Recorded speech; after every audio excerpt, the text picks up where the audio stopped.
নদিয়ায় উদ্ধার বিরল প্রজাতির তক্ষক। নদিয়ায় পুলিশের জালে আটক বিরল প্রজাতির তক্ষক।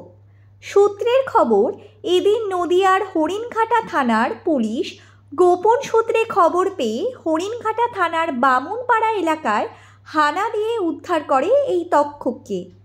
পুলিশ সূত্রে জানা যায়, বিদেশে পাচারের উদ্দেশ্যে দেশের বিভিন্ন প্রান্ত থেকে এই ধরনের বিরল প্রাণী সংগ্রহ করে একদল পাচারকারী। রবিবার রাতে পুলিশ গোপন সূত্রে খবর পেয়ে অভিযান চালায় এবং সেই সময় তক্ষকটি উদ্ধার হয়।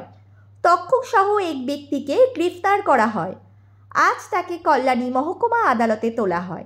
পাশাপাশি এই পাচার চক্রের সঙ্গে আর কেউ জড়িত আছে কিনা তার তদন্ত শুরু করেছে পুলিশ।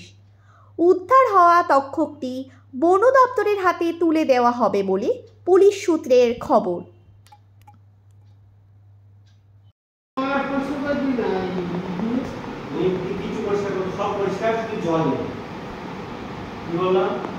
এক বালতি জল